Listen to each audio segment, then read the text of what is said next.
Quand il y a des questions, attendez d'avoir le micro, posez votre question dans le micro et on fait les réponses à travers le micro. Voilà. Je vous remercie par avance et je vous souhaite à tous une excellente séance. Bien évidemment. Par ailleurs, comment on peut supprimer ça ? Il y a combien de personnes en distanciel ? Quand il y a des questions, vous savez combien ? Et là, je vais avoir le micro. Posez votre question. Je suis une femme, je peux faire deux choses en même temps, mais pas là. Ça m'angoisse de me voir faire mon petit speech. Comment on peut savoir ? Voilà. En distanciel, d'accord. Voilà. Bien. Là, je vais te... Voilà. Si tu veux le mettre entre nous, bien, bonsoir à chacun, content de vous retrouver. Alors, une fois n'est pas coutume, on essaye toujours de maintenir exactement la programmation prévue, mais il se trouve, et vous en avez été avertis, que malheureusement, l'intervenant prévu sur l'aquaculture, qui sera forcément une très belle rencontre, parce que dans quelle mesure est-ce que l'aquaculture peut être une solution macroéconomique pour demain, cet intervenant est souffrant et ne pouvait donc pas être parmi nous ce soir. Et donc, je voudrais remercier tout chaleureusement, tout particulièrement Mika Mered, qui est un ami et qui nous fait une fois de plus démonstration de son amitié en ayant accepté, je dis ça pour les étudiants qui parfois râlent quand j'anticipe de 5 jours les exposés, Mika Mered a anticipé son intervention du 29 mars prochain, 2022, à ce soir. Un grand merci. Tu as dû bousculer un certain nombre d'éléments. Je crois que c'était à l'école de guerre où tu devais intervenir. Donc, Audrey Blier te présentera tout à l'heure, mais vraiment, merci très chaleureux pour nous parler d'un sujet ô combien essentiel, tant pour l'empreinte CO2 que pour les questions de géopolitique, géoéconomie de l'hydrogène appliqué au naval. Je crois que ça va être une très belle soirée. J'espère que tu vas nous ouvrir des pistes qui nous amènent, si ce n'est à rêver, du moins à entrevoir l'avenir avec optimisme.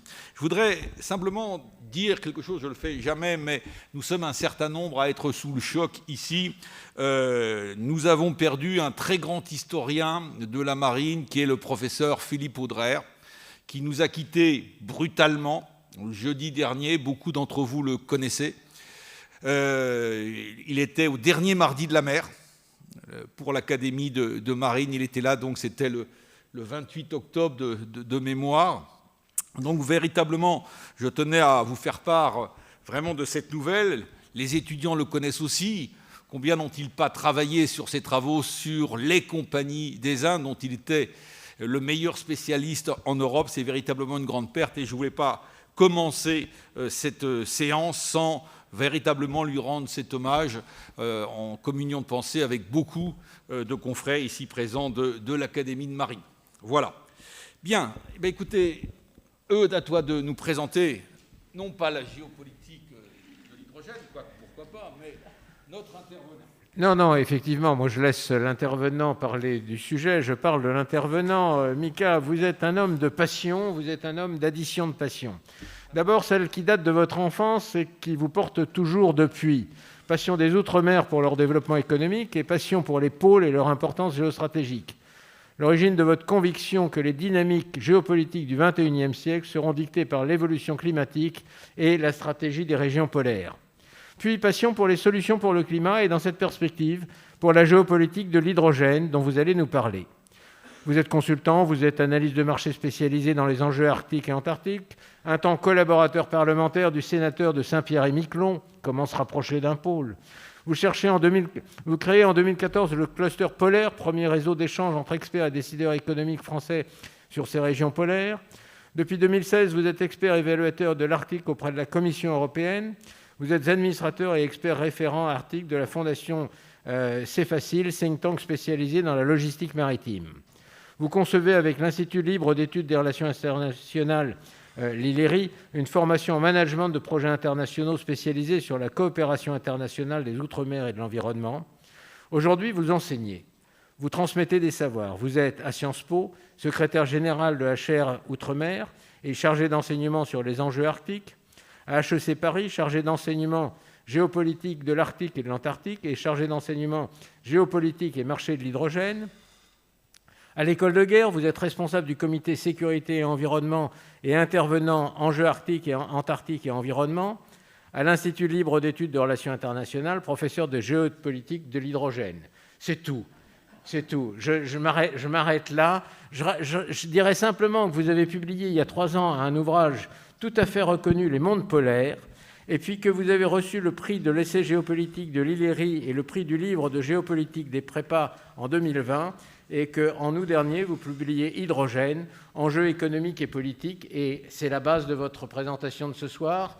Alors merci d'être là, Mika, et puis à vous. Je vous remercie beaucoup, Eudes. Si vous me permettez, je vais me lever, c'est pour ça que j'ai pris le bris commun, histoire que ce soit un petit peu plus dynamique, et puis j'ai du mal à tenir assis.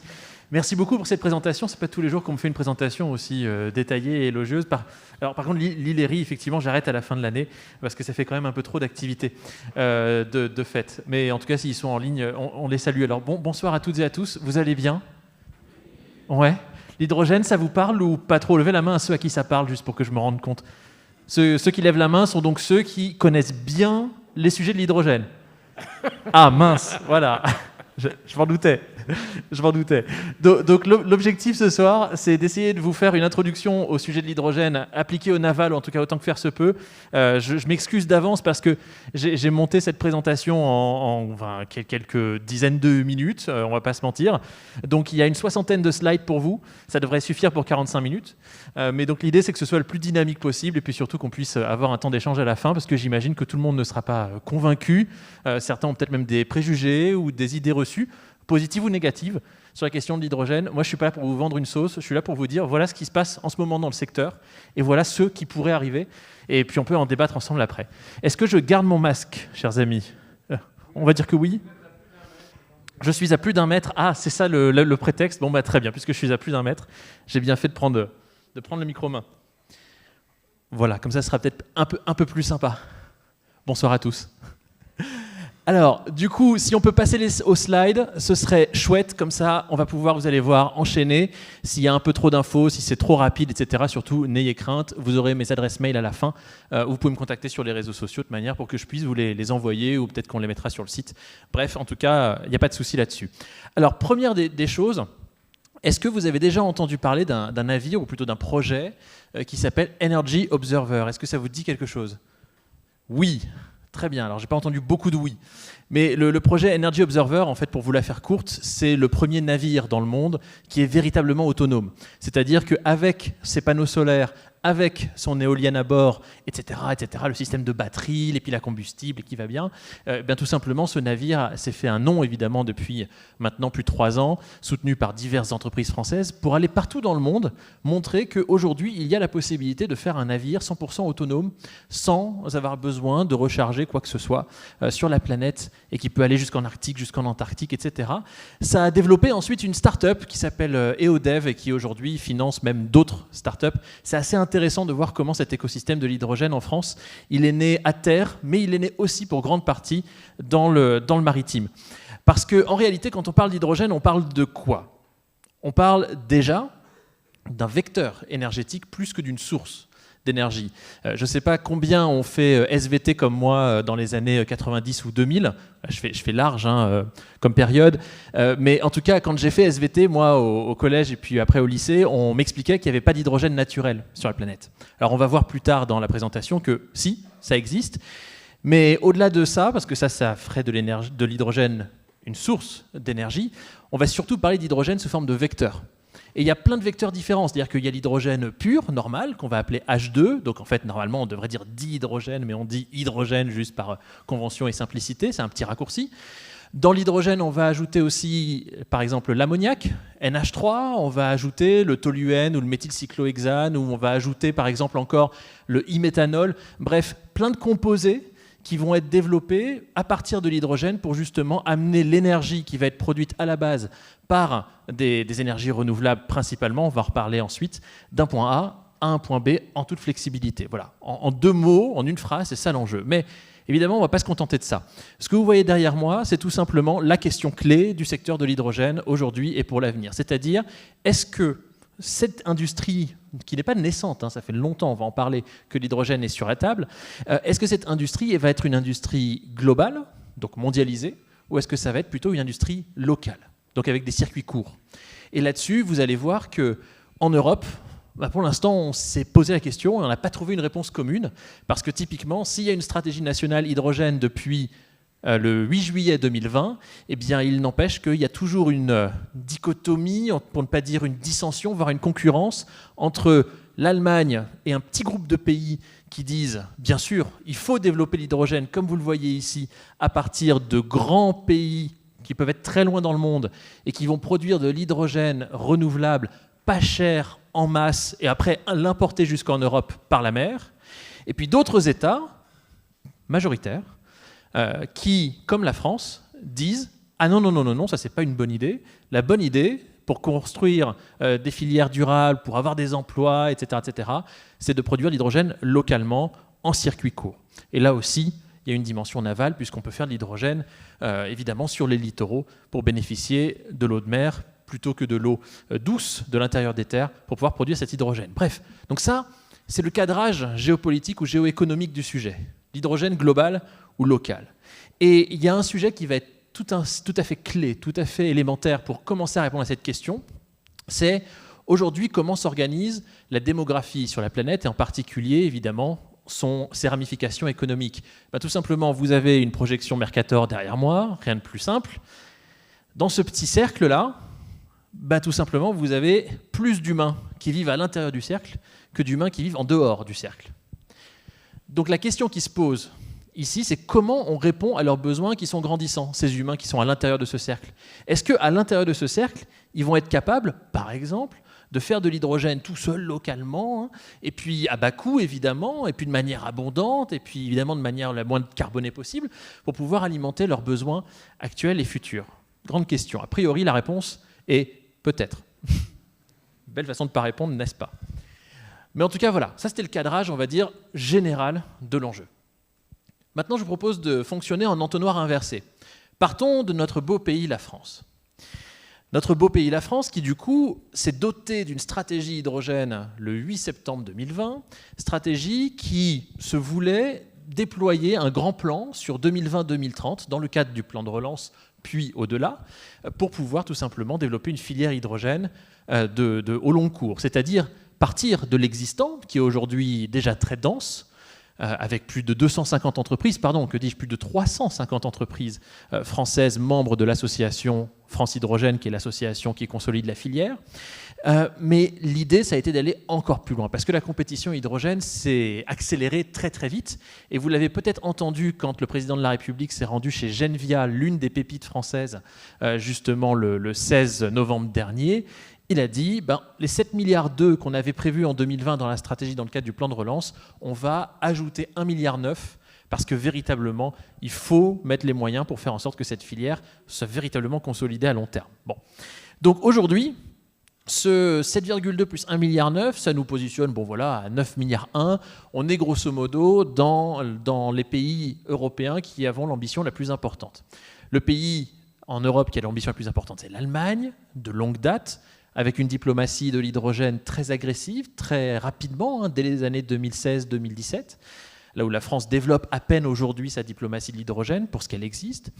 Et puis ensuite, vous allez trouver l'Espagne, le nord des Pays-Bas, vous allez trouver la Portugal, l'Italie, la Grèce, plein de pays européens, un petit peu dans tous les sens. Vous verrez une carte à la fin, en conclusion de cette intervention, avec tous les pays qui ont une stratégie hydrogène ou qui sont en train de l'écrire. Bon.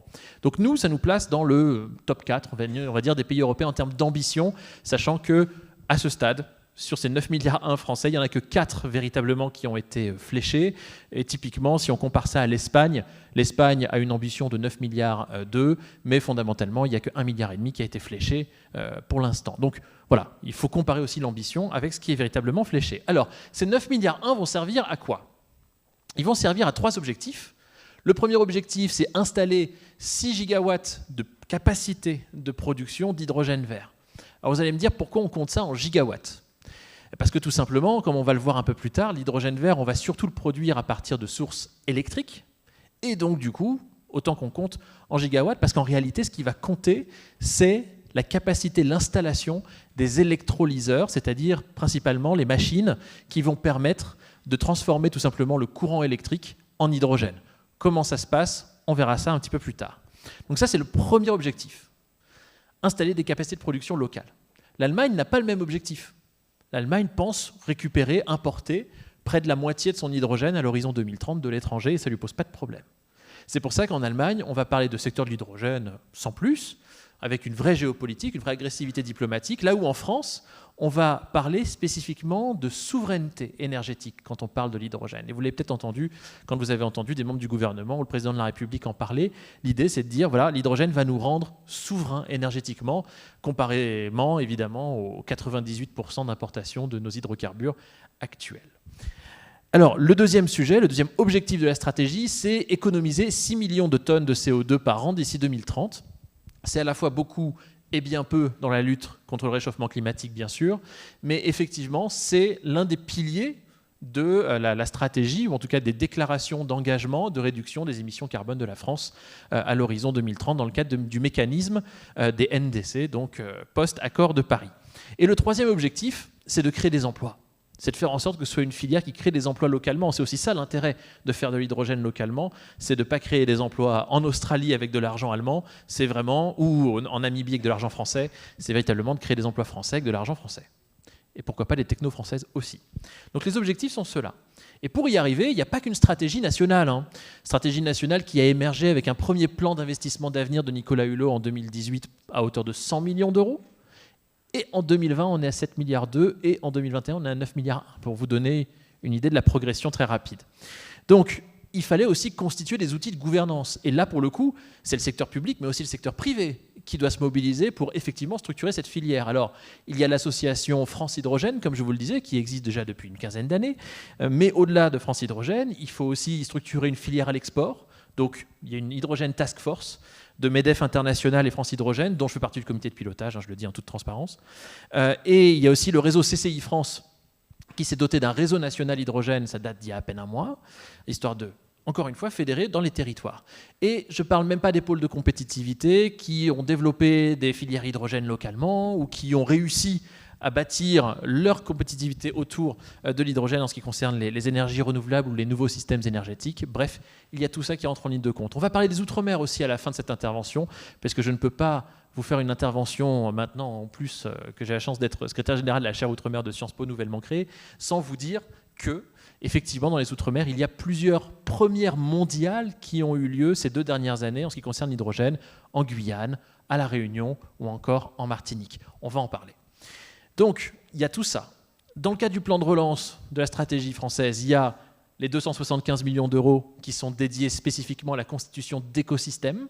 C'est-à-dire, voilà, vous allez par exemple à Auxerre, à Lyon, à Belfort, à Montpellier, ou je ne sais où en France, dans les 7 grands bassins hydrogènes qui sont en train de se former petit à petit, vous allez avoir donc des entreprises, petites ou grandes, vous allez avoir des innovateurs, des financiers, des collectivités locales, vous allez avoir aussi, évidemment, des instituts de recherche ou des universités. Bref, l'idée, c'est de constituer ces écosystèmes pour que ça marche, l'innovation. En gros, l'idée avec l'hydrogène en France, c'est de ne pas faire les mêmes erreurs que sur le photovoltaïque ou sur l'éolien il y a 10 ans ou il y a 5 ans. Et donc de laisser passer les trains et de voir ensuite la Chine nous vendre ses capacités et ses technos. Donc ça, c'est l'objectif, en tout cas, c'est l'ambition. Et puis ensuite, il y a les coopérations transfrontalières avec l'Allemagne, avec la Suisse, avec le Luxembourg, peut-être avec la Belgique. Bon. En tout cas, ce qui est important, c'est qu'à l'échelle de la géopolitique ou de la géoéconomie de l'hydrogène en France, il est très intéressant de voir que toutes les régions françaises hexagonales disposent aujourd'hui, nous sommes en novembre 2021, d'une stratégie hydrogène régionale. Tous. Que ce soit des gouvernements de gauche, de droite, tous. Alors évidemment, les engagements ne sont pas les mêmes. Et puis surtout, historiquement parlant, il y avait des régions où il y avait plus d'hydrogène que dans d'autres. Parce que comme je vous l'ai dit, l'hydrogène n'est pas nouveau. L'hydrogène, on l'exploite par exemple pour faire l'éclairage public à Paris depuis 1799. 1700, j'ai pas fait d'erreur, 1799, c'est pas nouveau. À l'époque, c'était avec du gaz fait à partir de houille. On a pensé faire des voitures à hydrogène, à pile à combustible dès la fin du 19e siècle aussi. Vous pouvez en voir certains exemplaires, par exemple, au musée automobile de Compiègne. Donc, c'est pas nouveau. Mais ce qui est nouveau, vous allez le voir, c'est qu'il s'est passé quelque chose ces 5-6 dernières années qui fait qu'aujourd'hui, on peut se dire que l'hydrogène peut être véritablement massifié, commodifié, globalisé.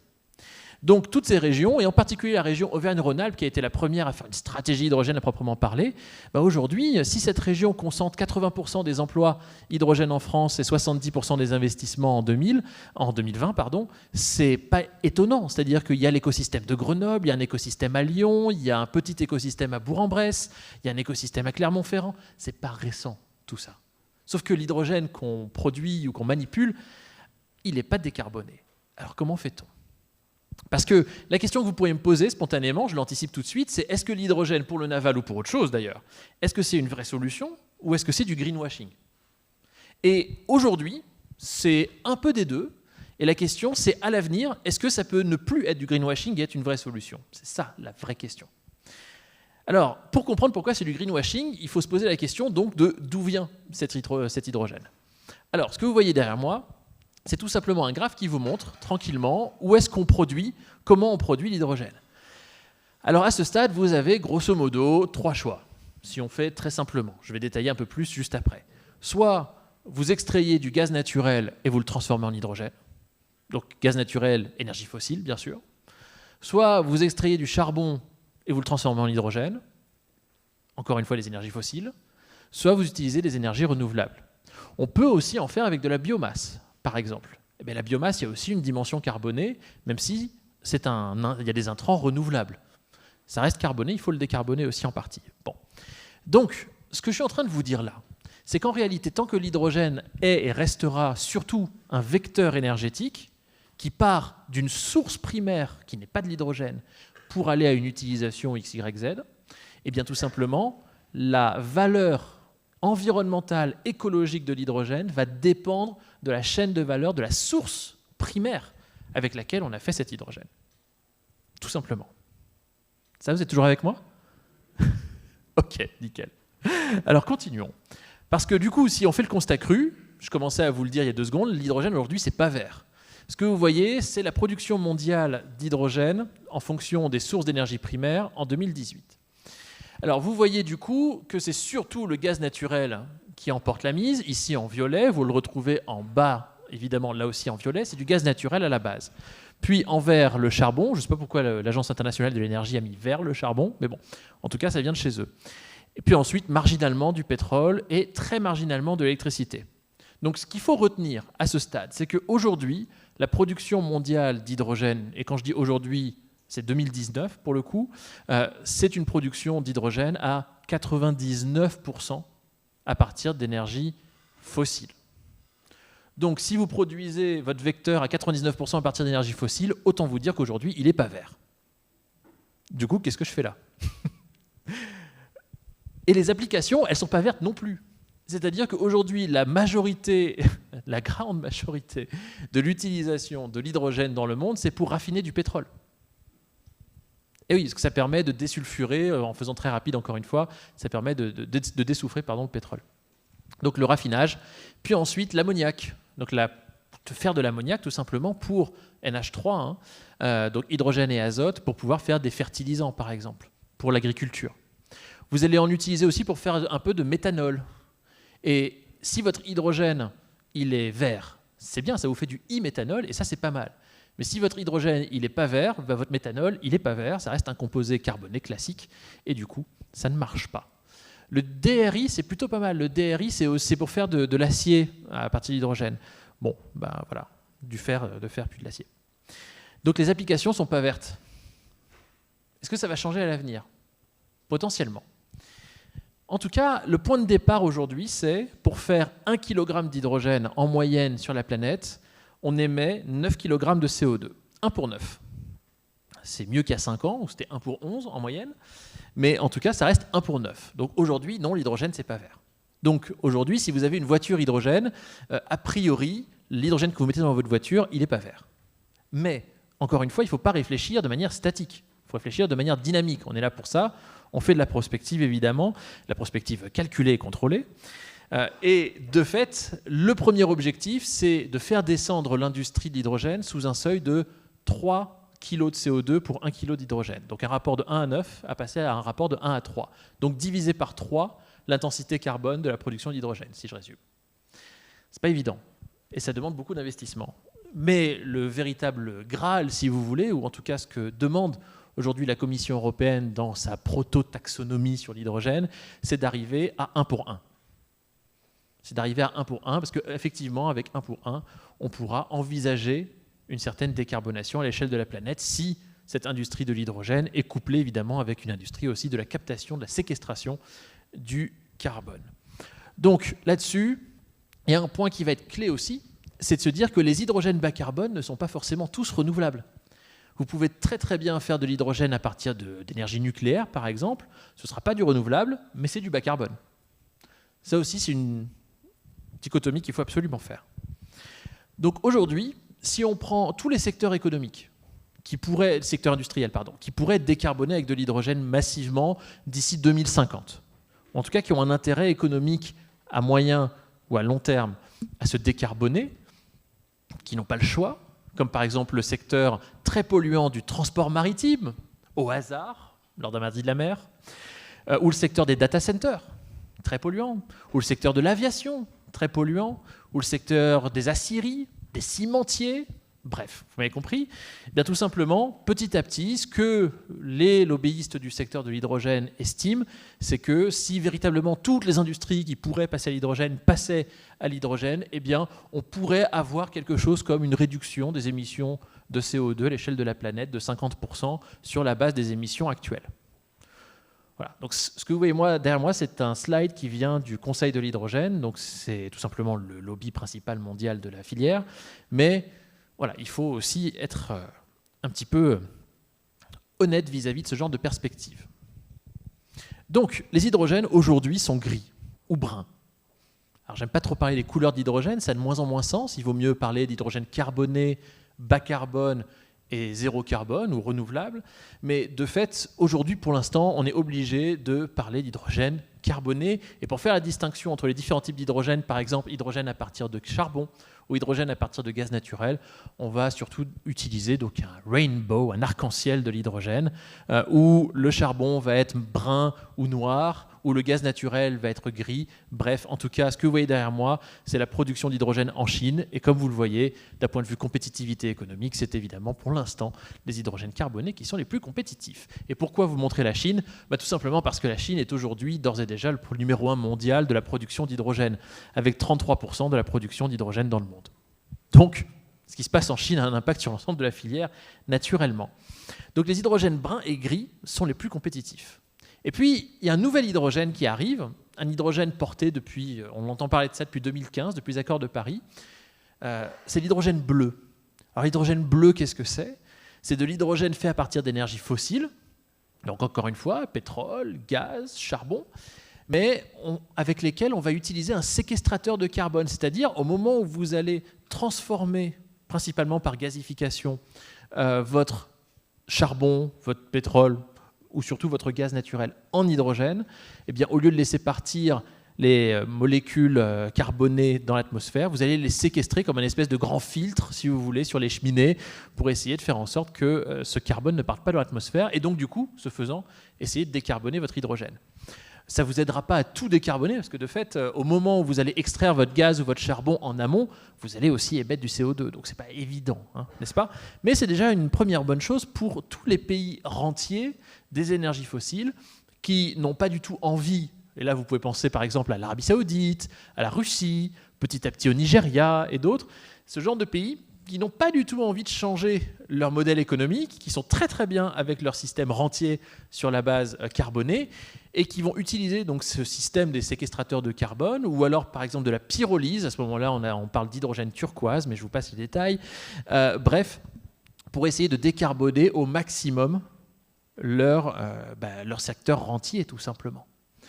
Donc pour un État comme la Russie, en Arctique ici, essayer de passer à l'hydrogène pour exporter non plus du gaz naturel venant de l'Arctique, mais de l'hydrogène fait à partir de gaz naturel venant de l'Arctique, ça vaut le coup. En tout cas, ça permet de greenwasher, très clairement, vos énergies fossiles.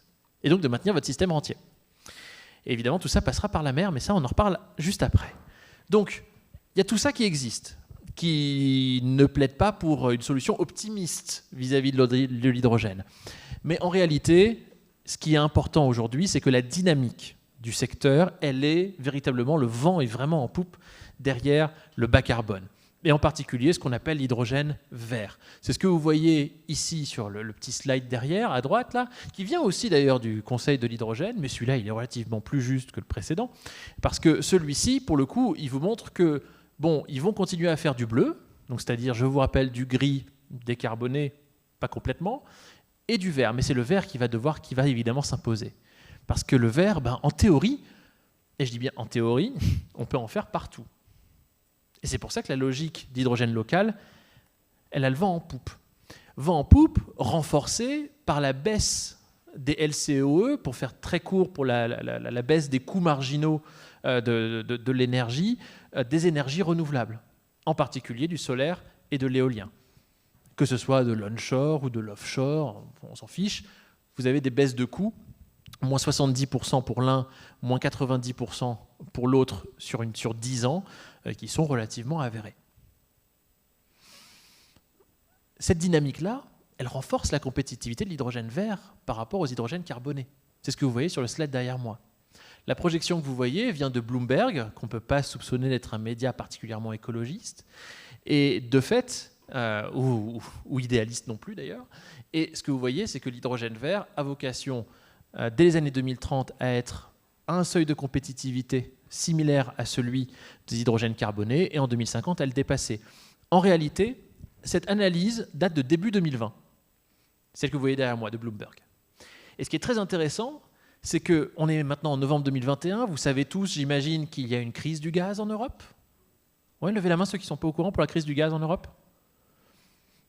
Ok, alors donc n'ayez pas honte.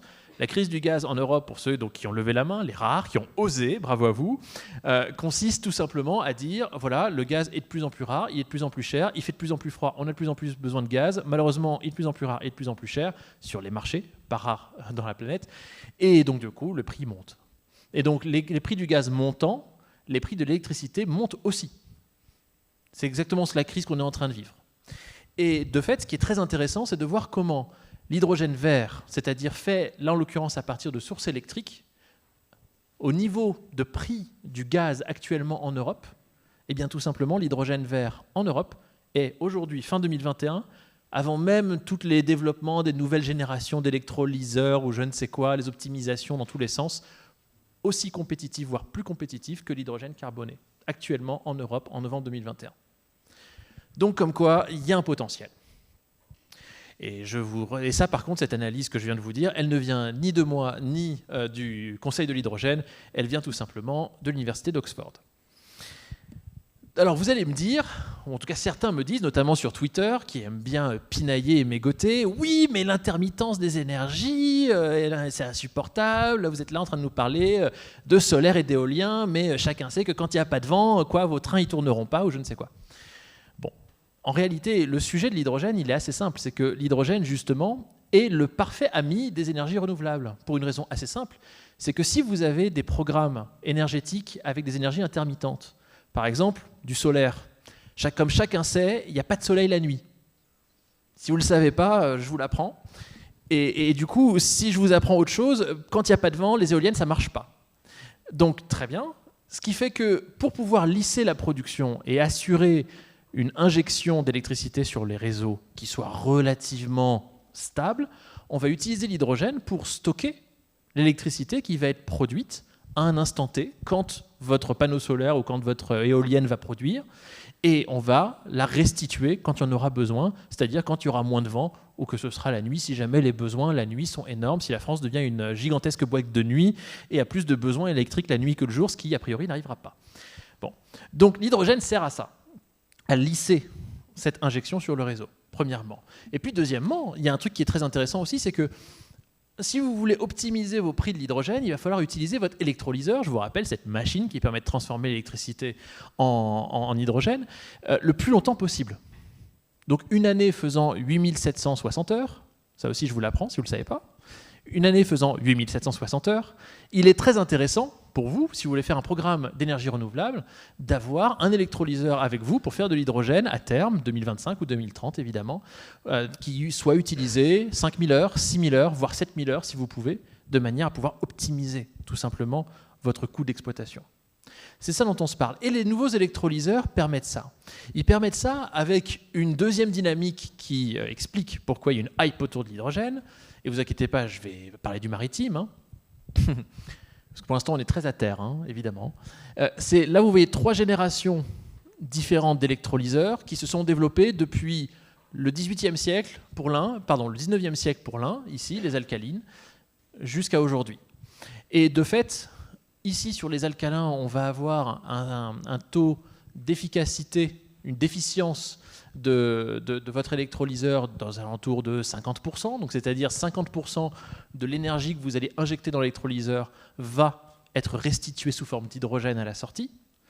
Mais maintenant, les startups ou compagnies plus ou moins grandes qui travaillent par exemple sur les électrolyseurs à haute température, comme Genvia, par exemple, c'est une des boîtes qui travaillent sur cette technologie, mais c'est une pépite française, donc à côté de Béziers, c'est la boîte qu'a visité le président de la République la semaine dernière.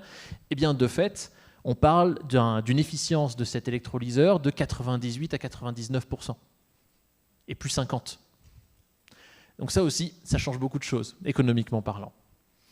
Et c'est la raison pour laquelle, petit à petit, par rapport aux analyses qui étaient faites en 2018, 2019, ou même début 2020, sur la pénétration du secteur de l'hydrogène et des électrolyseurs, eh bien, ce dont on s'aperçoit, c'est que le marché va plus vite, pour les baisses de coûts, hein, j'entends, que toutes les projections qui sont sorties en 2018, 2019 ou 2020.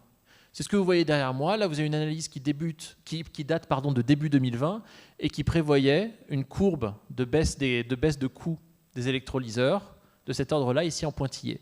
Eh bien, tout simplement, même pas 6 mois après, vous avez un premier deal entre une boîte norvégienne qui fabrique des électrolyseurs, Nel, et un opérateur américain qui va faire des camions longue distance, des semi-remorques longue distance à hydrogène, qui étaient bien en dessous de toutes les projections, même pour 2050. C'est très intéressant de voir comment le marché va plus vite. Ça a surpris tout le monde, même les plus grands spécialistes, les plus grands experts du secteur qui misaient dessus depuis 20 ans. Donc, pour vous la faire courte, vous avez plein de formes d'hydrogène, plein de couleurs. Les couleurs qui nous intéressent sont celles qui sont bas carbone, et celles qui nous intéressent sont surtout celles qui sont inférieures à 10% d'émissions. Donc inférieures à ce facteur 1,1 que j'évoquais tout à l'heure. Donc de fait, vous allez retrouver le turquoise. Donc on va prendre un hydrocarbure ou un déchet organique et on va le pyrolyser, on va le brûler, quoi. Et ça nous donnera un résidu carboné solide.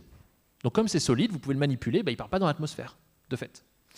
On va utiliser de l'hydrogène vert, électrolyse ou alors du gaz vert issu de la biomasse. Ça, c'est bien pour nos agriculteurs. D'ailleurs, c'est dans la PAC, la nouvelle politique agricole commune, qui est votée en ce moment même au Parlement européen, si elle n'est pas déjà votée. Et puis, l'hydrogène rose.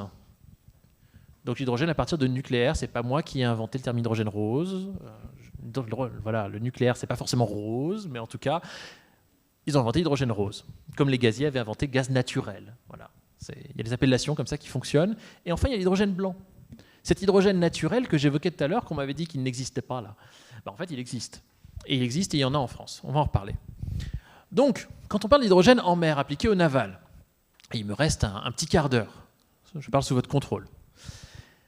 L'hydrogène appliqué au naval. Donc, l'hydrogène en mer, c'est quoi? C'est de l'hydrogène embarqué, évidemment, sous forme de cargaison dans des navires, ou alors c'est de l'hydrogène embarqué sous forme de capacité de propulsion pour des navires. Mais l'hydrogène en mer, ça peut être aussi de la production en mer. De l'hydrogène offshore, à partir, par exemple, de marémoteurs, à partir de houlomoteurs, à partir éventuellement d'éoliens flottants, ou encore, ou ça peut être du posé, hein, enfin bref, mais en mer, hein, ou alors de solaire flottant, pourquoi pas, comme certains veulent essayer de le faire potentiellement pour certaines îles de nos outre-mer. On va en reparler peut-être. Donc ça, c'est intéressant. L'hydrogène pour des navires, pour des plateformes, pour des flotteurs. Il y a plein d'applications et plein d'entreprises qui se positionnent là-dessus. Mais ce qui nous intéresse d'un point de vue géoéconomique, c'est véritablement la question des flux, en réalité, d'hydrogène. C'est qui va produire et qui va importer. Et du coup, là, on va s'intéresser à un sujet qui est, donc, comme je vous l'ai dit, que cet hydrogène vert fait à partir de à peu près n'importe quoi de naturel, comme vous l'avez vu juste avant. Il vous faut de l'eau et de l'énergie renouvelable. Bien, de fait, on se dit spontanément que, en théorie, n'importe qui, n'importe quel pays pourrait produire de l'hydrogène. Mais le catch, c'est que n'importe qui ne pourra pas produire de l'hydrogène au même coût évidemment. Ce qui va faire la différence, ce qui va discriminer les producteurs, c'est évidemment le coût de production. Et du coup, c'est très intéressant de voir comment il y a deux groupes qui commencent à arriver là-dessus. Il y a les pays rentiers, ceux dont je parlais tout à l'heure, qui font des hydrocarbures depuis longtemps, qui ont plein de cash et qui sont prêts à investir ce cash dans l'hydrogène vert, justement pour faire du bleu décarboné, souvenez-vous, mais aussi du vert, de manière à ne pas rater cette opportunité. Et là, on va retrouver Oman, on va retrouver l'Arabie Saoudite, on va retrouver Brunei, on va retrouver l'Australie, on va retrouver le Canada, j'en passe et des meilleurs. Alors, il y a ces pays rentiers, et puis il y a les nouveaux opportunistes, comme par exemple le Portugal ou l'Espagne, qui aujourd'hui, tout simplement, n'ont pas de pétrole, d'ailleurs ils n'en ont jamais eu du reste, et qui se disent aujourd'hui, je peux devenir un exportateur d'énergie, parce que tout simplement j'ai des ressources très abondantes, éventuellement peu chères, et à partir de là, je peux alimenter d'autres pays. Par exemple, le Portugal peut tout à fait essayer d'alimenter au hasard les Pays-Bas et l'Allemagne. Et c'est comme ça que, sur ces 5 dernières années, avec des sauts technologiques dans le secteur des électrolyseurs, dans le secteur du stockage, des sauts technologiques actuellement émergents dans le secteur du transport maritime, etc., eh bien tout simplement, le Portugal et les Pays-Bas ont scellé, il y a maintenant 6 mois, un accord bilatéral, diplomatique, pas un accord juste industriel, un accord diplomatique pour faire la première autoroute européenne de l'hydrogène. Autoroute évidemment maritime, donc ça ne passera pas par la France. Voilà, autoroute maritime depuis le port de Sines, sur lequel tout simplement le Portugal concentre ses investissements. Si vous le voyez, vous le verrez si vous regardez la stratégie hydrogène du Portugal, jusqu'à Rotterdam, premier port d'Europe, qui est aujourd'hui l'un des ports les plus actifs dans le développement des applications portuaires de l'hydrogène. Aussi bien sur l'importation que sur la décarbonation des outils portuaires sur le port lui-même. La Belgique, autre cas intéressant, la Belgique a sorti sa stratégie hydrogène il y a 15 jours, stratégie nationale. Et eux, ils misent sur l'importation aussi. Ils pourraient miser sur le nucléaire, mais ils veulent sortir du nucléaire. C'est dommage, en tout cas pour eux. Et du coup, ils se disent, voilà, on va produire un peu, mais on n'a pas non plus un territoire gigantesque, on n'a pas non plus du soleil 365 jours par an, ça se saurait. La pluie ne produit pas d'hydrogène, malheureusement, et la betterave non plus, quoique avec de la biomasse. Mais fondamentalement, surtout, ils vont donc, comme l'Allemagne, importer cet hydrogène. Ça fait partie de ce petit groupe de pays, comme je vous l'ai dit, qui voulaient faire de l'import d'hydrogène massivement. Et du coup, la Belgique a misé sur 2 pays principalement pour l'instant, mais c'est juste le début de leur diplomatie hydrogène. C'est le sultanat d'Oman, c'est ce que vous voyez sur la carte derrière moi avec le projet de l'entreprise belge d'Emé à Doukm, où l'idée c'est de faire une grande centrale d'éolien et de panneaux solaires pour alimenter des électrolyseurs qui vont donc produire de l'hydrogène. Cet hydrogène, on va le mettre à bord d'un navire, soit sous forme d'hydrogène pur, mais j'y crois pas trop, plutôt sous forme d'ammoniac a priori. Et cet ammoniac, NH3, donc c'est de l'hydrogène et de l'azote. L'azote, vous le prenez dans l'air, c'est 75% de ce qu'on respire. Donc c'est pas compliqué d'avoir de l'azote. Et de fait, par contre, c'est toxique et ça pue. Mais en tout cas, c'est abondant. Et l'idée, c'est de l'amener sous forme d'ammoniac, donc jusqu'à la Belgique. Et là, de reséparer évidemment l'hydrogène de l'azote. Vous pouvez le rejeter dans l'air, l'azote, c'est pareil, c'est pas très grave. Donc typiquement, Oman. L'autre pays qui les intéresse beaucoup, avec lesquels ils ont signé un accord bilatéral de coopération, c'est la Namibie. Alors la Namibie, je ne sais pas si vous voyez tous où c'est, la Namibie. On est au sud de l'Afrique, juste au nord de l'Afrique du Sud. Et l'idée pour la Namibie, qui a déjà 2 accords avec la Belgique et avec l'Allemagne, c'est évidemment de faire effet de levier sur l'ensoleillement massif, mais aussi sur les vents qui sont relativement importants et relativement stables en Namibie pour pouvoir faire la même chose et exporter de l'hydrogène sous forme d'ammoniac ou d'autres combinés.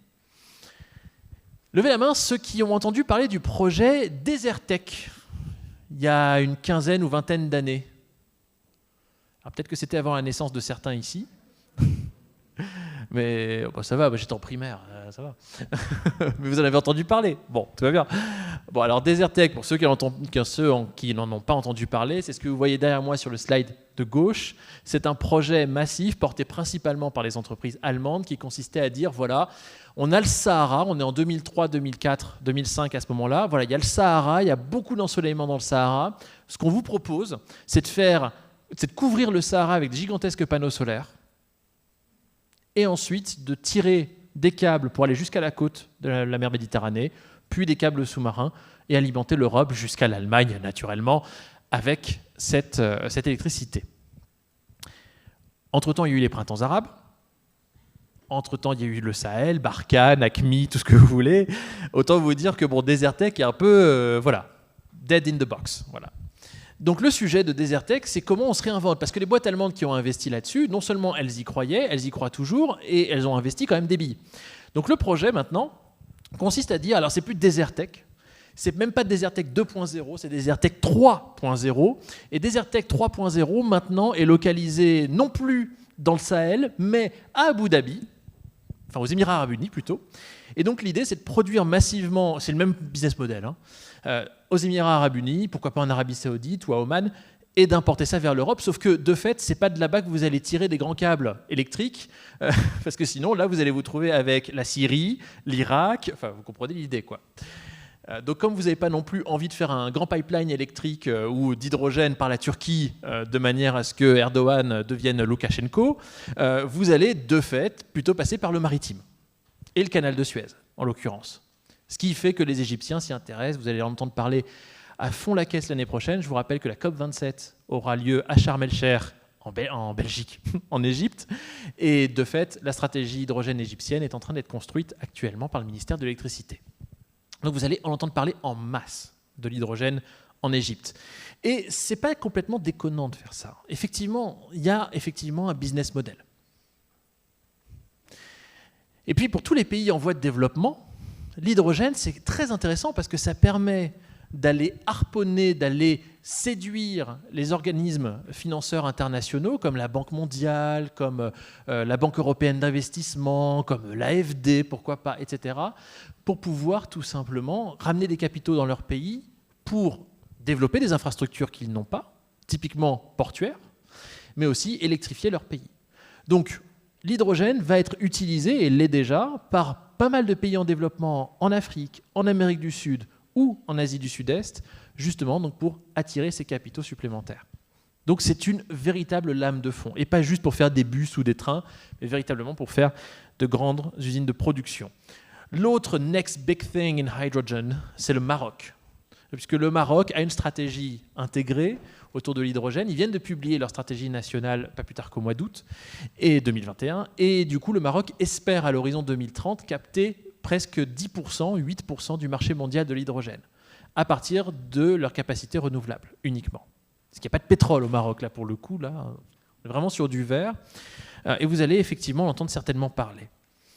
Donc ces pays rentiers et ces nouveaux opportunistes qu'on vient rapidement de citer, on ne les a pas tous cités, de fait, ils sont actuellement en train de générer une dynamique commune qui fait que, tout simplement, l'hydrogène est en train de devenir quelque chose de sérieux, et au point qu'une diplomatie, voire une géopolitique de l'hydrogène émerge, parce que ce soir, je n'ai pas le temps de vous raconter non plus toutes les institutions internationales qui ont été créées autour de l'hydrogène pour justement essayer de cadrer les échanges entre pays et faire en sorte que ces marchés existent pour développer des régulations, pour développer des bourses d'échange, etc., des standards et compagnie. Et puis, c'est pas du maritime, c'est du fluvial, mais ça nous intéresse quand même. Il ne faut pas oublier les chaînes de valeur fluviales non plus dans l'hydrogène. Typiquement, intéressez-vous par exemple à un projet qui s'appelle Blue Danube, donc Danube bleu en Europe. C'est un projet reconnu, projet d'importance commune au niveau de l'Union européenne. C'est un projet de près de plus de 5 milliards d'euros qui consiste tout simplement à produire de l'hydrogène ici, sur la mer Noire, au niveau de la Roumanie. Donc on commence avec la mer Noire, puis on remonte. Et là, l'idée c'est de desservir l'Autriche, la Hongrie et éventuellement à la fin de l'Allemagne. Donc ça c'est l'idée. Et il y a un projet, il y a 5 milliards. Regardez aussi ce qui se passe dans le Grand Nord. Ah, ça, c'est mon autre expertise. Donc, du coup, je parle beaucoup d'Arctique et d'hydrogène. De fait, j'ai commencé à traiter les sujets hydrogène dans l'Arctique. Et il y a 10 ans, ou un peu moins de 10 ans, c'était balbutiant.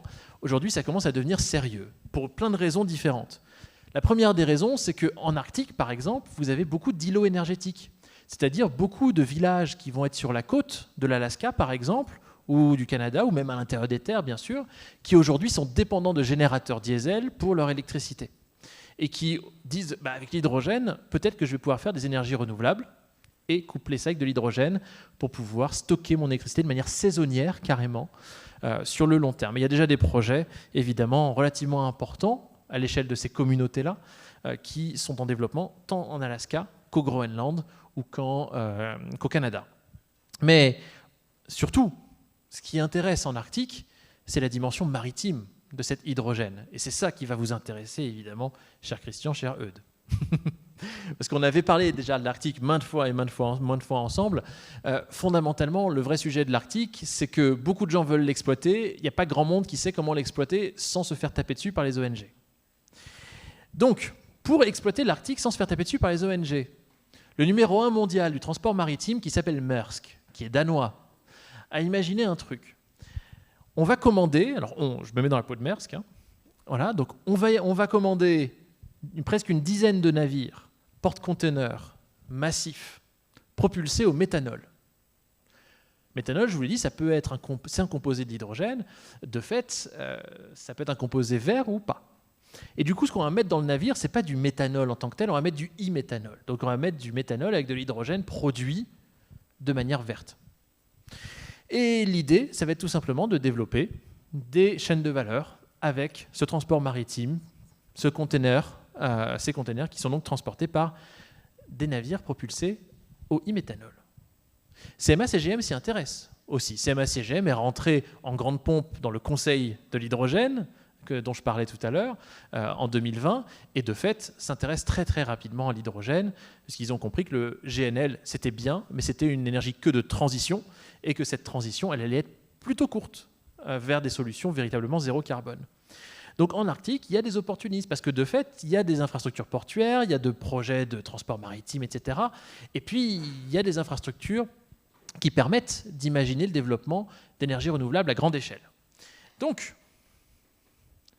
ce que vous voyez derrière moi, ce sont les stratégies ou les feuilles de route arctiques qui existent. Au sein du Conseil de l'Arctique, il y a 8 États. Et bien, les 8 États ont une stratégie ou une feuille de route hydrogène à date, en 2021. Donc tout ça est très intéressant. Le dernier qui l'a publié, c'est la Russie. Et la mère patrie que vous connaissez si bien, la mère patrie, elle vous dit « je crois en l'hydrogène ». Alors pourquoi je crois en l'hydrogène ? Parce que tout simplement, si je suis la Russie, je peux, avec l'hydrogène, décarboner évidemment ma base rentière. Mais en plus de ça, la Russie, c'est des grands cours d'eau. C'est la Lena, c'est l'Ob, c'est le Yenisei, la Volga, pourquoi pas, bien sûr. Il y a du vent, évidemment, dans l'Arctique russe, en particulier, évidemment, dans Sibérie centrale. Il y a du soleil. Évidemment, il y a des zones de l'Arctique russe où je vous rappelle qu'il y a du soleil permanent pendant 4 mois, 5 mois dans l'année. Tout cela est très intéressant pour eux. Et du coup, comme vous le voyez derrière moi, ils ont aujourd'hui la stratégie la plus ambitieuse jamais présentée. Bon, après, c'est la Russie. Hein. Ils peuvent être ambitieux et évidemment, ils n'atteindront pas l'objectif, ça on connaît. Ou alors en 2070, alors qu'ils disaient le faire en 2030, mais bon, ça on connaît. Le point, c'est surtout qu'il y a une ambition claire. Il manque juste les financements en Russie. C'est ballot. Il manque les financements. Du coup, il faut aller les chercher à l'étranger. Mais il y a un avantage. C'est que vous vous souvenez des sanctions qui ont été prises par les pays européens ou américains après l'annexion de la Crimée. Vous vous souvenez de ça ? Ça s'applique aux hydrocarbures. Ça ne s'applique pas à l'hydrogène. Et oui, ça sert à ça aussi. Ça sert à ça aussi. Si vous faites un projet hydrogène, alors même si vous utilisez du gaz au départ comme ressource, vous n'allez pas exporter du gaz. Donc vous arrivez à contourner les sanctions.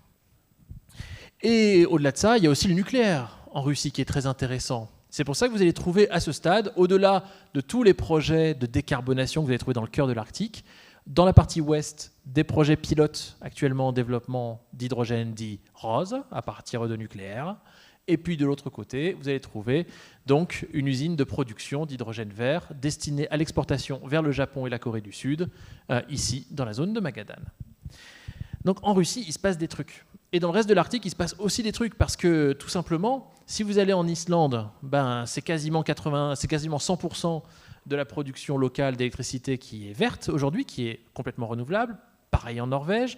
Le Groenland va arriver à 90% en 2050. Le Danemark, évidemment, monte au fur et à mesure qu'ils investissent dans leurs éoliennes, justement. Donc fondamentalement, tous ces pays-là ont aujourd'hui ou vont avoir dans les 5 ou 10 ou 15 prochaines années des capacités de production d'hydrogène verte massives. Donc, typiquement, la Norvège va miser sur ça. La Norvège, dans sa partie nord, a beaucoup d'espace. Donc, c'est-à-dire très peu de gens pour venir leur dire, par exemple, des Stéphane Bern locaux qui leur diraient « Non, j'aime pas tes éoliennes ». Donc ça, il n'y en a pas, ou très très peu. Il y a les Samis, évidemment, mais qui sont un peu plus dans l'intérieur des terres. Donc quand même, ça laisse un petit buffer, une zone tampon entre le littoral et l'intérieur des terres où vous pouvez faire de l'éolien, par exemple, massivement. Et l'idée, ça va être de faire de l'éolien pour faire de l'hydrogène. Et quand vous faites de l'hydrogène avec un électrolyseur, vous avez de l'hydrogène d'un côté, mais vous avez aussi de l'oxygène pur qui sort de l'électrolyseur. H2O, le H2, tac, et le O, oxygène, reste aussi. Et du coup, avec cet oxygène, vous allez par exemple alimenter une ferme aquacole. Vous allez alimenter, par exemple, une usine de production agricole en hydroponie. Et puis, avec cet hydrogène, vous allez peut-être même pouvoir décarboner le Svalbard tout entier, parce que vous êtes juste en face. Et puis, vous allez surtout aussi, avec la chaleur dégagée dans le processus, alimenter les réseaux de chaleur pour tout simplement le réseau de chaleur du village local. C'est tout ça qui se joue. Ce n'est pas juste l'hydrogène pour l'hydrogène. Et il y a une dimension maritime qui est très claire parce qu'on est sur le littoral, parce qu'il peut y avoir effectivement des plateformes flottantes, etc., parce qu'il peut y avoir un port aussi. Regardez, si on va un petit peu plus à l'ouest et qu'on va en Islande. En Islande, là, c'est le projet Finnafjord, un grand projet de port, de hub maritime pour justement éclater les marchandises qui viennent ou qui partiraient de l'Arctique. Eh bien, l'idée, c'est on part d'une source renouvelable continue. En l'occurrence, en Islande, ça va être de la géothermie principalement. On va faire de l'électrolyse. Donc, j'ai de l'oxygène d'un côté, ça va alimenter ma ferme aquacole, évidemment. Donc, je vais faire du saumon que je vais vendre, tout ça, tout ça. Et puis, avec l'hydrogène, je vais faire autre chose. Je peux faire de l'eau lourde ou alors, avec de l'azote, je peux faire de l'ammoniac et alimenter des navires. Navires qui peuvent être brise-glace, par exemple, ou qui peuvent être navires porte-conteneurs. C'est tout ça qui se joue. C'est ce qu'on appelle du sector coupling. Et cette idée de sector coupling, ce n'est pas juste donc, de l'hydrogène, c'est de l'hydrogène parmi plein d'autres choses. Donc voilà, en conclusion, j'en arrive évidemment à la conclusion, il faut le temps pour les questions-réponses. Très clairement, il y a toutes ces applications de production. Il y a aussi les applications de distribution et d'usage, sur lesquelles je n'ai pas forcément le temps de revenir, juste un petit slide pour vous parler à ce stade des perspectives pour les ferries régionaux ou pour les RoPax. Donc des navires de petite taille, des navires avec une utilisation très intense, qui, pour le coup, sont plus utiles à hydrogène qu'ils ne le seraient avec une propulsion purement électrique, notamment à cause du temps de recharge de la batterie électrique. Et au-delà de cela, si on reste dans le secteur, par exemple, portuaire, c'est la même chose pour les chariots élévateurs. Un chariot élévateur à l'électricité, vous avez, admettons, votre port qui fonctionne en 3-8, votre chariot élévateur va fonctionner 8 heures, puis les 8 autres heures, il va recharger. Donc ce sera bien pour votre troisième gars dans la journée qui va pouvoir réutiliser la machine, mais comparé à de l'hydrogène, un chariot élévateur à hydrogène qui se recharge en 8 minutes, juste pour faire un moyen mémotechnique de se rappeler, 8 heures, 8 minutes, eh bien de fait, si vous avez juste 8 minutes de temps de charge, c'est le temps de changer de gars, de changer de salarié tout simplement. Donc pour le coup, vous allez pouvoir utiliser votre chariot élévateur sur les 3-8 contre 2 cycles sur 3. Donc typiquement, c'est valable tout ça pour le transport sur des navires à intensité. Vous pouvez penser aussi aux tugs pour l'intérieur des ports. Bref, les logisticiens, les constructeurs navals, les Amazon, les Carrefour, les Walmart, les UPS, tout le monde s'intéresse effectivement à l'hydrogène. Les intégrateurs français, allemands, norvégiens qui font de la propulsion, qui font des systèmes intégrés à l'intérieur. Vous pouvez penser là à Naval Group, vous pouvez penser à Technip, vous pouvez penser à Wärtsilä en Finlande, vous pouvez penser à GTT pour rester en France. Bref, plein d'industriels qui sont effectivement déjà positionnés sur ces valeurs-là et qui sont donc du coup au sein du Conseil de l'hydrogène, de Hydrogène Europe, de France Hydrogène, de plein d'autres associations en train aussi de développer des partenariats pour accélérer tout cela. Donc aujourd'hui, sur le secteur du transport maritime, j'en ai pour 2 minutes, rassurez-vous. Vous avez grosso modo 4 possibilités pour faire ces grandes chaînes de valeur internationales, par exemple pour acheminer de l'hydrogène depuis l'Australie jusqu'en Allemagne. Soit vous allez avoir de l'hydrogène liquide. Mais comme vous le voyez, l'hydrogène liquide, là, c'est un peu cher. Ou alors vous allez avoir de l'ammoniac. Ou alors, vous allez avoir des LOHC. Donc ça, ce sont des composés carbonés où on va re-adjoindre à la molécule d'hydrogène une molécule ou un atome de carbone pour pouvoir tout simplement faire en sorte que cet hydrogène se colle à la molécule de carbone et soit transportable facilement, molécule de carbone qu'on retirera en fin de processus. Ce n'est ni plus ni moins difficile que de faire de la gazification de gaz naturel, de faire de la liquéfaction de gaz naturel pour l'exporter sur de longues distances, puis de la regazéifier au port d'importation. Et ce qui est très intéressant ici, c'est qu'on a une grosse poche de valeur à aller chercher sur l'ammoniac, qui est le coût de la conversion. Le coût de la conversion, c'est-à-dire de la conversion d'hydrogène en ammoniac. Et de fait, ici, c'est là qu'on va retrouver le plus de valeur ajoutée potentielle aujourd'hui dans la filière. C'est sur cette dynamique de conversion. Alors que ici, le coût du transport pour l'hydrogène liquide est trop élevé et le coût du stockage aussi. Et puis, pour les LOHC, tout simplement, il y a un composé carboné, quoi. Donc on essaie de s'en débarrasser, tout simplement. Et enfin, l'hydrogène naturel. Perspective de long terme cette fois-ci, beaucoup d'hydrogène en mer, là pour le coup. Alors c'est peut-être que ça deviendra le nodule polymétallique du XXIe siècle, l'hydrogène blanc en mer.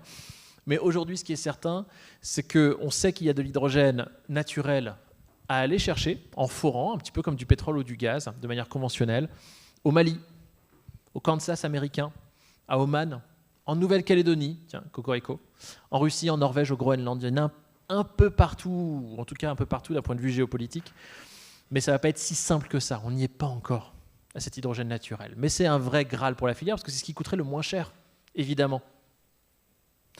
Et typiquement, le cas du Mali est intéressant, parce que c'est là qu'il y a le premier champ d'exploitation d'hydrogène naturel, à Bouraké-Bougou, à 60 km au nord-ouest de Bamako, depuis septembre 2020. Sauf que le problème, c'est que le Mali est un pays enclavé, n'a pas accès à la mer. Et de fait, le Mali a du mal à travailler avec ses amis de Guinée, ses amis du Sénégal ou encore de Mauritanie, je ne vous parle pas de la Côte d'Ivoire encore, pour pouvoir développer tout simplement une chaîne de valeur pour pouvoir arriver jusqu'au port et ensuite pouvoir l'exporter massivement, par exemple, vers l'Europe. Ce qui fait qu'aujourd'hui, les investissements maliens, c'est des investissements en fait canadiens, mais pour l'instant, c'est une utilisation strictement locale, tout simplement. Instabilité politique trop grande et enclavement. Donc du coup, certains se disent, pourquoi ne pas utiliser le fleuve Gambie pour arriver jusqu'à la côte et faire du fluvial plus du maritime? Ça, c'est un autre exemple. Mais on en est encore loin a priori. C'était juste un exemple pour vous dire que l'enclavement peut poser problème. Donc aujourd'hui, voilà ce qu'il faut retenir. Vous avez là une carte, et c'est ma vraie conclusion. J'ai gagné 5 minutes. C'est ma vraie conclusion. Vous avez donc sur cette carte en vert les pays qui ont publié une stratégie hydrogène à ce stade, ou une feuille de route. Et en orange, tous les pays qui sont en train de l'écrire. Ça en fait quand même un certain nombre. On est à plus de 40 à ce stade. Et ce n'est pas des petits pays. C'est des pays qui, si j'additionne bêtement tous les PIB de ces pays, ceux qui écrivent une stratégie et ceux qui l'ont déjà publiée, j'arrive à 92% du PIB de la planète. Alors je ne dis pas que 92% du PIB de la planète va être décarboné avec l'hydrogène, c'est pas ça que j'ai dit. Juste que ce sont des pays majeurs. Que ce soit des pays rentiers, des opportunistes, ou des pays comme la France qui se disent « je vais pouvoir devenir souverain énergétiquement grâce à mon hydrogène ». Donc l'enjeu, c'est véritablement cette logique de est-ce que l'hydrogène va faire en sorte que la géopolitique de l'énergie reste centralisée sur quelques petits pays, sur quelques producteurs en masse, ou est-ce que ça va se démocratiser, se décentraliser avec des logiques de circuits courts? C'est véritablement ça la question. Et elle se pose sur l'ensemble de la filière, sur la production, sur le transport, sur le stockage, sur la conversion, sur la distribution. Et enfin, la France a une carte à jouer, pas juste au niveau national, hexagonal, mais aussi dans les Outre-mer. Première mondiale à La Réunion, en 2014, dans le cirque de Mafat. Première mondiale, en septembre 2021, en Guyane, avec le projet CCOG, non loin de Saint-Laurent-du-Maroni. Première mondiale aussi en Martinique, avec le projet de la SARA, financé par la Commission européenne. Tout cela est en train de se faire dans les Outre-mer, donc en théorie loin de chez nous. On ne le sait pas, les médias en parlent peu, pourtant c'est bien des réalités, et c'est ça qui permettra sans doute à la France de se positionner massivement sur le marché de l'hydrogène, en plus, évidemment, de tout ce qui se fait déjà sur l'Hexagone. Merci de m'avoir écouté, et si vous voulez en savoir plus, merci. Merci.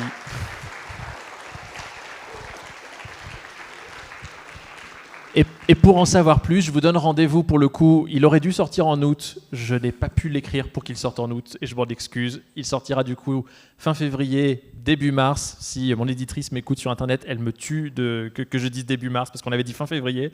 Mais l'idée, voilà, c'est que ça vous serve et que surtout vous ayez toutes ces mines d'informations sur l'hydrogène pour avoir une bonne idée de l'hydrogène. Donc fin février, a priori, au PUF. Merci de votre attention et n'hésitez pas à me contacter ou m'ajouter sur les réseaux sociaux si vous avez besoin de quoi que ce soit.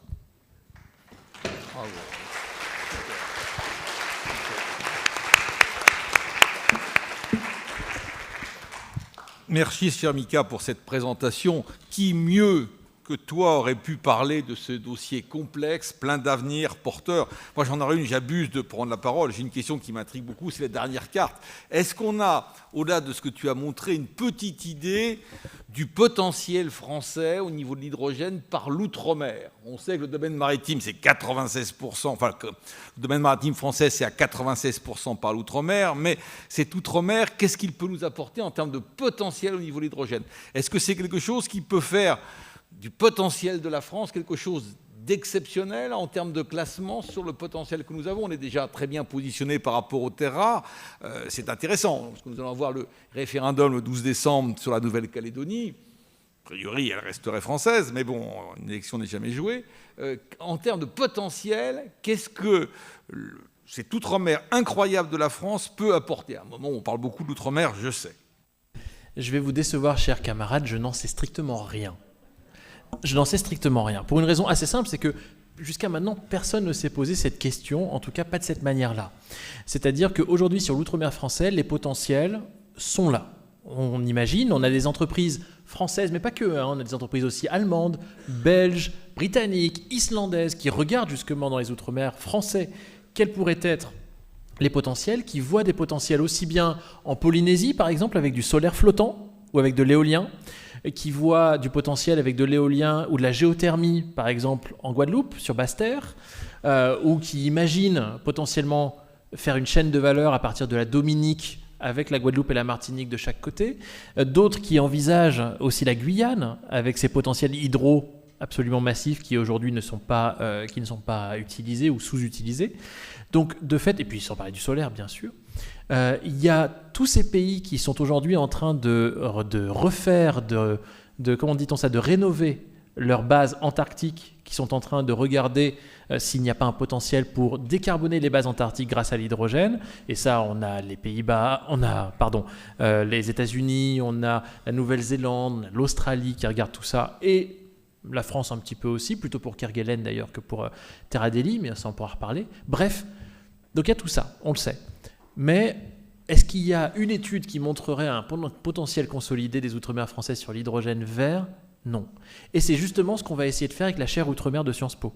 C'est-à-dire qu'on a effectivement eu plusieurs demandes de gens du secteur de l'hydrogène, ou pas d'ailleurs, pour justement faire cette étude de manière à pouvoir la montrer au monde en disant voilà ce qu'on peut faire dans les hydrogènes, dans les Outre-mer français. Et dernière phrase, en fait, on va essayer d'aller plus loin en développant un programme de travail avec l'Agence internationale de l'énergie, si ça marche, autour des hydrogènes insulaires. Parce qu'il n'y a pas que les Outre-mer français, il y a toutes les petites îles du monde, il y a les pays insulaires, il y a les pays archipélagiques qui peuvent avoir un intérêt justement pour décarboner tous ces petits îlots énergétiques, comme en Arctique, comme je l'évoquais tout à l'heure. Alors, à tous les applaudissements chaleureux que tu as eus, il faut rajouter certainement ceux qui sont, je dirais, en visioconférence, qui sont certainement frustrés de ne pas pouvoir t'applaudir. J'imagine qu'il y a beaucoup de questions, par contre, effectivement, qui peuvent venir soit de nos amis qui sont en distanciel, soit ceux qui nous font l'amitié d'être en présentiel. Il y a 2 micros à votre disposition, un côté, voilà, bâbord par rapport à moi. Oui, vous voulez intervenir? Merci d'avoir la gentillesse, comme à chaque fois, de bien vous présenter. Je vais me lever, ce sera mieux. Du coup, je suis Loubat Alexis, je suis en L1 d'histoire, parcours, géographie.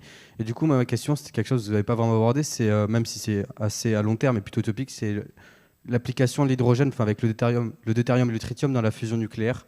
Est-ce que c'est, avec le projet ITER, notamment dans le sud de la France, est-ce que c'est pas plutôt aussi un secteur où il faut un peu plus investir pour, même si c'est plus en test?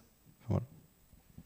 Alors, merci pour votre question qui est hyper pertinente. En fait, tout simplement, effectivement, ce que j'essaye de montrer aux gens qui sont pro-nucléaire, anti-hydrogène, comme ceux qui sont pro-hydrogène, anti-nucléaire d'ailleurs, que les deux n'ont pas à être mutuellement exclus. Parce qu'effectivement, il y a deux sujets. Un, c'est qu'on peut tout à fait imaginer faire de l'hydrogène pour flexibiliser certains usages, notamment pour décharger à terme nos réseaux au fur et à mesure qu'on va électrifier, par exemple, nos moyens de transport. Donc fondamentalement, faire de l'hydrogène, comme je l'ai dit, rose, à partir de nucléaire, c'est une potentialité qui est développée actuellement, pas juste en France, mais en Suède, en Finlande, en Ukraine, en Roumanie, et on retrouve même des pays bien lointains, par exemple en Afrique ou en Asie du Sud-Est, qui sont en train, là aussi, de bâtir des chaînes de valeur nucléaires et hydrogène, en tout cas qui y réfléchissent et qui font des études sur le sujet. Bon. Mais il y a le sujet de la fusion à long terme, qui est très intéressant aussi et qui n'est finalement qu'une extension de ce qui existe déjà dans le secteur spatial, en réalité, puisque c'est pareil, on manipule et on maîtrise de l'hydrogène dans le secteur spatial, demandez à Air Liquide là-dessus, ou à Ariane Espace depuis bien plus de 60 ans. Donc notre sujet, c'est est-ce qu'il faut la même masse d'hydrogène pour faire une chaîne de valeur, comme on l'a montré là, ou pour faire de la fusion? La réponse est non. Pour faire de la fusion, on n'a pas besoin de la même masse d'hydrogène que ce qu'on imaginait là. Donc, aujourd'hui, avoir toutes ces unités de production massive d'hydrogène, ça ne va pas servir à la fusion, ou marginalement, ça va surtout servir à décarboner des usages. Qui souhaite intervenir? En attendant que le micro passe dans la salle, je vais reprendre une question d'Étienne Le Bouteiller sur le distant. Je comprends qu'il n'y a pas de politique européenne de l'hydrogène. N'est-ce pas désolant? Je compléterai la question en disant à quoi peut servir une politique européenne de l'hydrogène éventuellement? Et puis, est-ce que les politiques françaises et allemandes, telles qu'elles existent aujourd'hui, sont liées aux positions vis-à-vis du nucléaire? Ok, merci Eudes pour votre question. Je vais la prendre à l'envers. La réponse est oui. Les positionnements français et allemands sont clairement à partir du nucléaire. En fait, ce qu'il faut bien avoir en tête, c'est que dans le cadre de la stratégie énergétique européenne en général, les Allemands essayent d'imposer aux Français et aux autres Européens aussi, parce qu'encore une fois, il n'y a pas que les Français qui font et qui veulent faire du nucléaire, ils essayent d'imposer leur vision, tout simplement qui consiste à dire pas de nucléaire. Et si vous voulez, le vrai sujet qu'on pose aux Allemands, c'est vous pouvez décider de ne pas faire du nucléaire, mais pourquoi l'imposer aux autres? C'est exactement ce que les Belges ont dit. Les Belges ont dit on ne fera plus de nucléaire, mais on ne va pas empêcher les autres d'en faire s'ils le veulent, même s'ils sont frontaliers. Donc ça, c'est un élément clé. Le deuxième élément, c'est donc à quoi sert une stratégie hydrogène européenne? Elle sert tout simplement à cadrer des intérêts qui sont divergents. Parce que de fait, quand on voit l'Allemagne, les Pays-Bas, la Belgique et le Luxembourg, mais là c'est un peu plus marginal, qui disent clairement, nous on va importer de l'hydrogène parce qu'on ne peut pas forcément en produire suffisamment nous-mêmes ou parce que c'est juste moins cher et plus intéressant économiquement, même si ça ne nous permet pas de devenir moins dépendants de l'étranger, eh bien tout simplement la France et d'autres pays qui veulent faire plutôt de l'hydrogène en circuit court disent exactement l'inverse en disant non, l'hydrogène c'est l'opportunité de devenir souverain. Et c'est là qu'on va parler de souveraineté. Alors en France, on a une vision de la souveraineté qui va être réduite à nos frontières, voire à l'outre-mer, pourquoi pas. C'est pas dans la stratégie. La stratégie, c'est l'Hexagone. L'outre-mer est loin dans la stratégie, pour ne pas dire quasiment absent. Mais ce qui est important, c'est que fondamentalement, à l'échelle européenne, on peut tout à fait imaginer produire de l'hydrogène en Espagne, au Portugal, en Italie, en Grèce, ou encore de l'autre côté, là où il y a des potentiels éoliens très importants, Danemark, Pays-Baltes, Irlande, qu'il ne faut surtout pas oublier.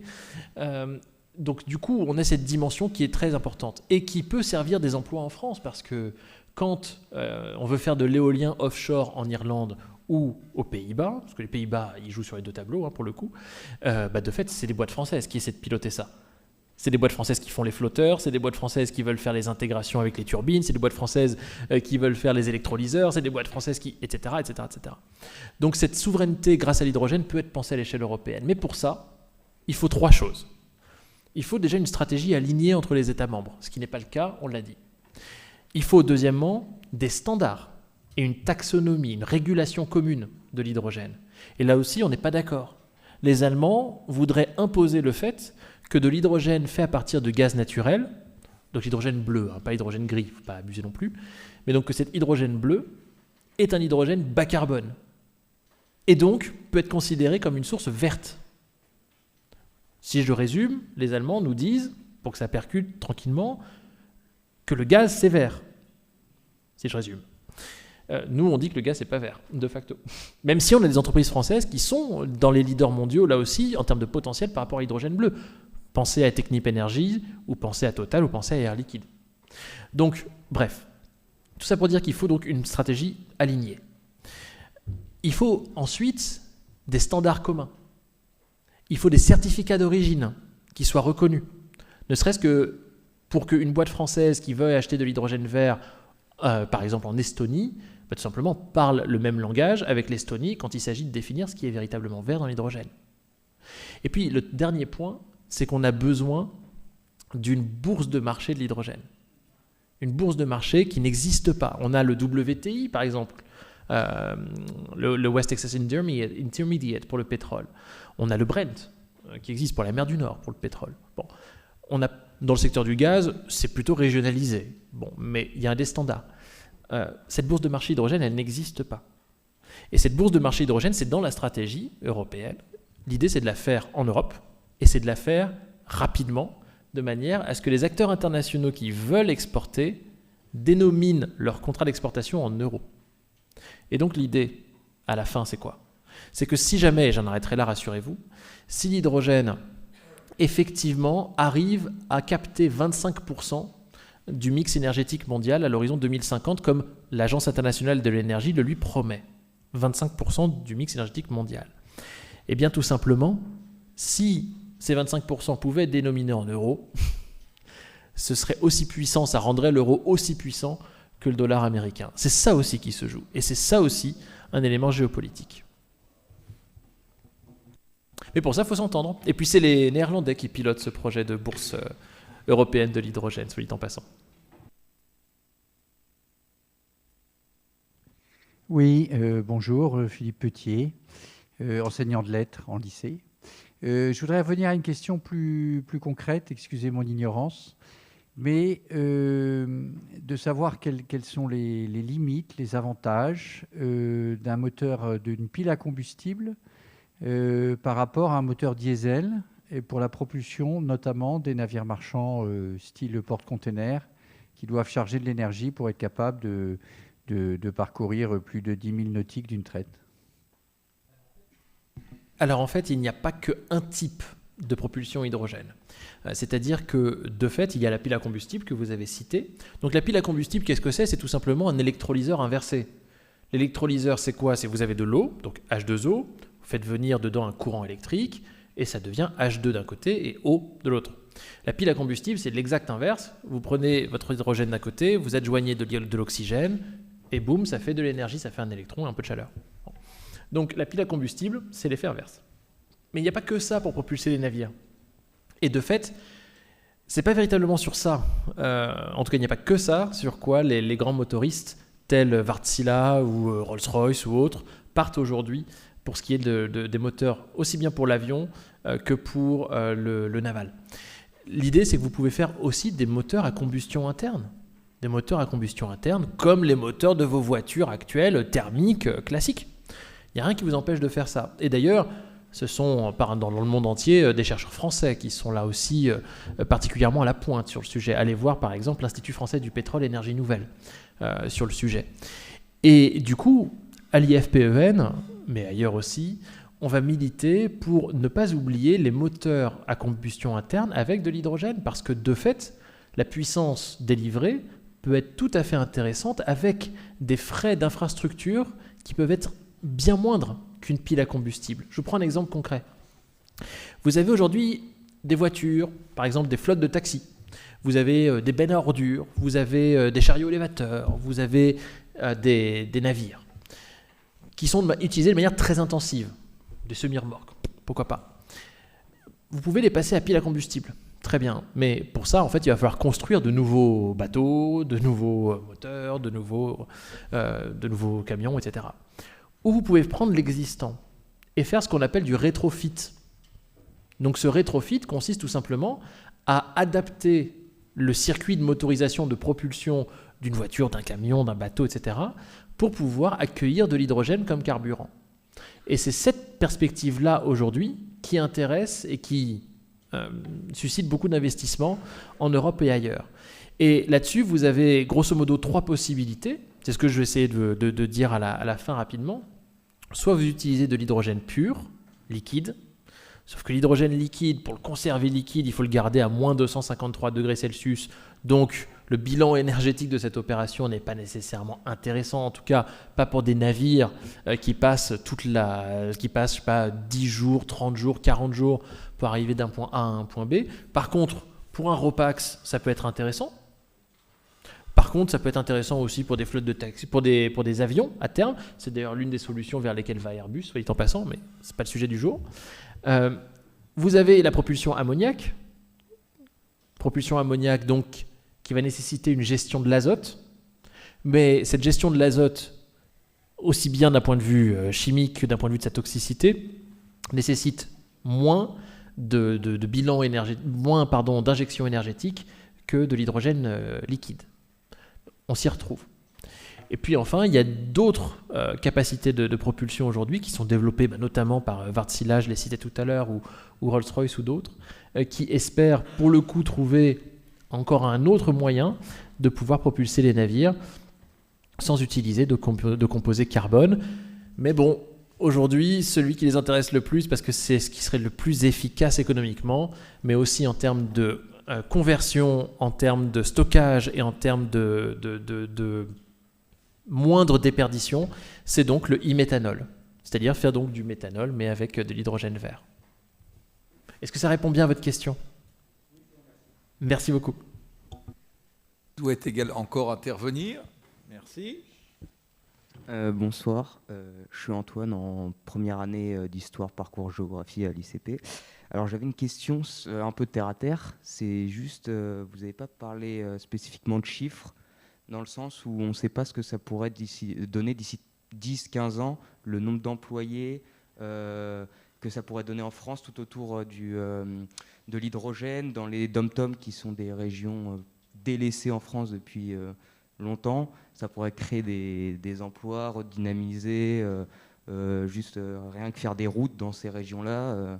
Ça paraît assez fou, mais il y a des endroits où il n'y a pas de routes bétonnées, ce qui est fortement impactant pour l'économie locale. Donc je voulais savoir combien ça pourrait rapporter à la France et aux Français d'investir dans l'hydrogène. Merci.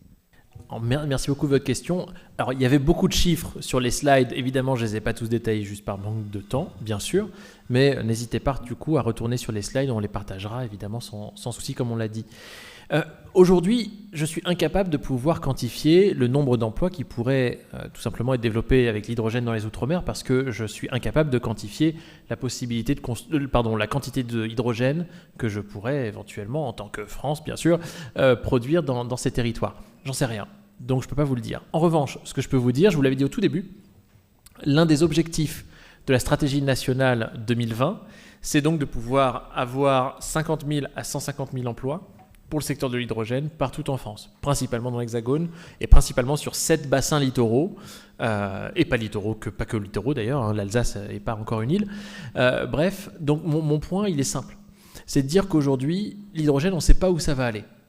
On ne sait pas où ça va aller. On sait qu'il y a des potentiels, on sait qu'il y a des business cases, on sait que ça paraît logique sur un certain nombre d'aspects, ça paraît moins logique sur un certain nombre d'applications. Il y a certainement aussi des progrès dans le secteur de la batterie ou dans le secteur tout simplement des réseaux qui va permettre de faciliter, peut-être de flexibiliser un petit peu plus les flux électriques dans le cadre de notre électrification de notre économie.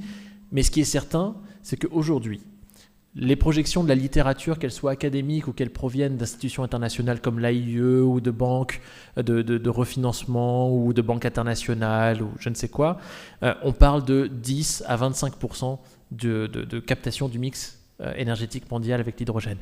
Ce n'est pas l'hydrogène à lui seul qui va remplacer le pétrole ou le gaz ou le charbon. Ce n'est pas lui à lui tout seul. En revanche, c'est une brique de la transition énergétique et c'est une brique qui permet d'en débloquer d'autres. Comme par exemple de faire des projets d'énergie renouvelable intermittente qui du coup seraient beaucoup plus rentables et intéressants. Voilà, je suis désolé de botter en touche, j'ai pas le choix. Cependant, dernier point, l'ADEME travaille aussi sur le sujet Et du coup, peut-être que l'ADEME aura des données chiffrées, en plus des nôtres à la chaire Outre-mer, d'ici 1 an, 2 ou 3. Peut-être des réponses très très courtes. Qui a le micro? Oui. Ici, une là. Non. Et monsieur, on va faire les réponses courtes si tu peux. Bonsoir, je suis William, en L1 d'Histoire Géo. Je me demandais, est-ce que la question d'une utilisation militaire de l'hydrogène a été posée, comme notamment dans la marine nationale, des bateaux plus autonomes? Je vous vois vous secouer les mains. Oui, vous me voyez secouer les mains parce que oui, elle est posée, mais on ne peut pas en parler.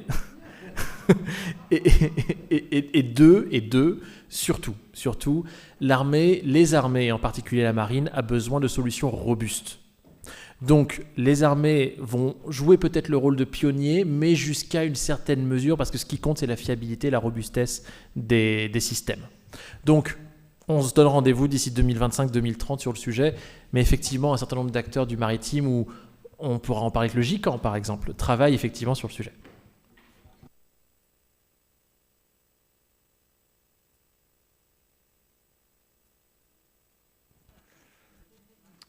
Oui, bonsoir, Grégoire Maringui, là, en première année de licence Histoire Géo. Je voulais savoir quel était le temps estimé pour réaliser les projets sur l'hydrogène, quelle était la procédure pour pouvoir l'acheminer pour des projets civils et militaires en général. J'aurais envie de vous dire, ça dépend de la taille de votre bureaucratie. Ça dépend aussi de où sont organisés vos projets. Est-ce que c'est des projets dans des zones très habitées, comme par exemple dans certains projets littoraux, on peut penser à Saint-Brieuc par exemple, la baie de Saint-Brieuc, ou Dunkerque, ou est-ce que c'est des projets dans des zones complètement isolées, par exemple de l'Arctique norvégien ou du nord-est de l'Islande ou du Groenland, ou de l'Arabie Saoudite ou que sais-je. Ça dépend de est-ce que votre État évidemment est plus ou moins coercitif dans sa transition énergétique. Pensez par exemple à la Chine ou l'Arabie Saoudite, au hasard. Mais ça dépend aussi et surtout de la capacité, et ça c'est quelque chose qui est très très peu discuté dans les cénacles l'hydrogène, dans les salons, etc., c'est la question de la formation. Parce que on peut dire que l'hydrogène va avoir un potentiel en 2025, en 2030, en 2035. Si vous voulez véritablement avoir un potentiel majeur dans l'hydrogène dans 5 ans, il faut former vos gars maintenant. Vos gars ou vos filles, hein, c'est pas le sujet. Hein. Il faut les former maintenant.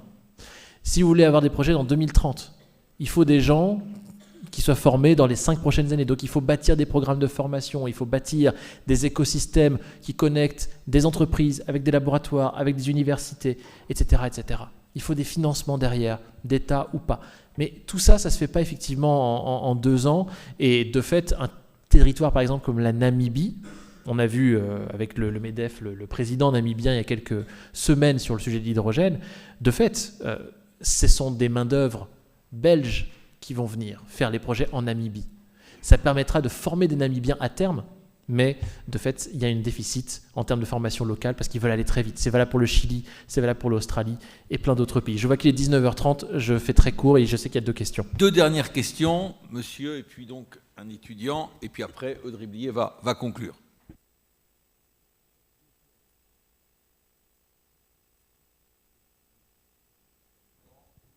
Pouillot, ex-DRH, ex-étudiant de la Cato. C'est une question qui n'est pas une blague. Est-ce que le gaz produit par le bétail indien joue un rôle dans la pollution? Bien sûr. La question du méthane, évidemment, produit par le bétail, joue évidemment dans la transition énergétique. On blaguait dessus avec nos amis normands lors d'un dîner la semaine dernière. De fait, on va pas mettre les vaches sous cloche.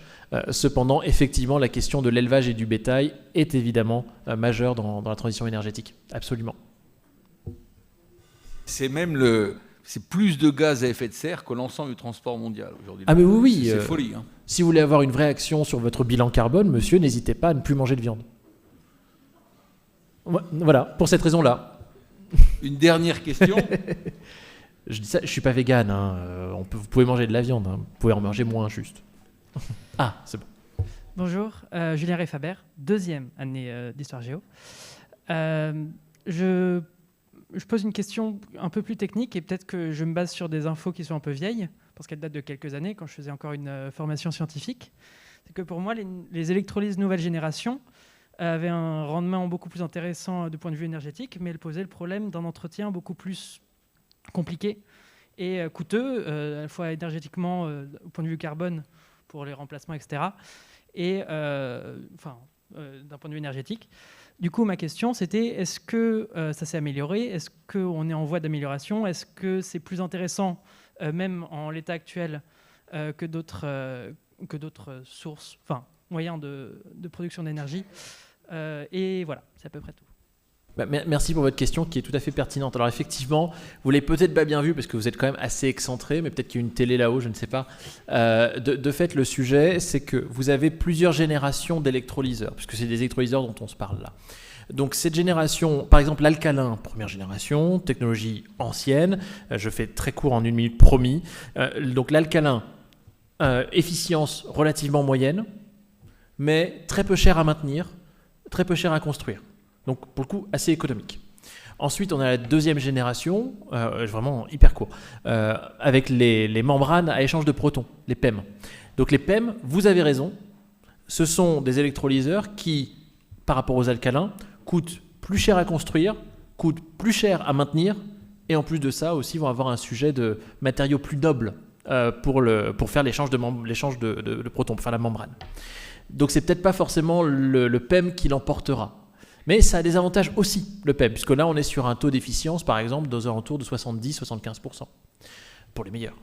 Et puis, ensuite, vous avez donc ces troisième ou quatrième générations, où là, vous avez, on va parler d'oxyde solide, pour faire hyper simple, et surtout pour généraliser un peu tout le monde, haute température ou pas, enfin bref. Ces électrolyseurs-là, de troisième ou quatrième génération, ont des taux d'efficience de 90, 95, 98, 99% en fonction des boîtes. Le vrai sujet aujourd'hui, et c'est la raison pour laquelle les États, je ne l'ai pas dit au début, je le dis maintenant, pardonnez-moi, c'est la raison pour laquelle les États investissent en 10 secondes, c'est que tout simplement le coût de passer des technologies qui marchent à l'échelle du laboratoire à une très grande échelle pour faire ce genre de chaîne de valeur est important. Et les entreprises aujourd'hui, soit n'ont pas la possibilité de prendre ce risque, soit ne veulent pas prendre ce risque parce que le politique, lui, est prêt à prendre ce risque parce que ça lui sert évidemment électoralement parlant. Donc de fait, c'est aussi pour cela que vous avez des stratégies locales, des stratégies nationales, des stratégies européennes sur l'hydrogène parce que de fait, tout le monde y retrouve quelque part son intérêt. Et l'objectif, c'est donc d'arriver à ces nouvelles générations.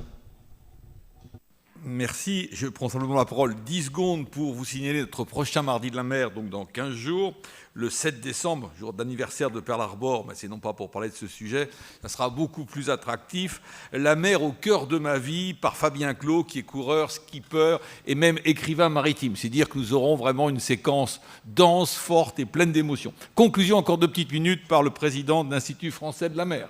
Oui, merci Mika pour cette formidable présentation parce que avec toute votre rigueur scientifique, vous avez fait une très belle poésie également avec l'arc-en-ciel de l'hydrogène, mais aussi cette valse de 25 milliards d'euros pour un beau Danube bleu, pour nous annoncer des futurs emprunts russes ou le Graal des nodules polymétalliques de demain. Donc merci infiniment pour toute cette présentation à la fois scientifique, précise et poétique.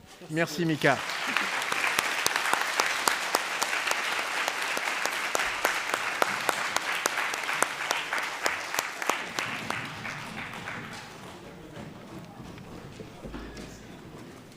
Ouais, bravo, c'est superbe. Je vais revenir au mois de mars. Je peux. Elle est prévue. Fais gaffe, ça va pas se permettre de faire venir. Elle est prévue, hein, donc ouais, ça reste dans l'agenda.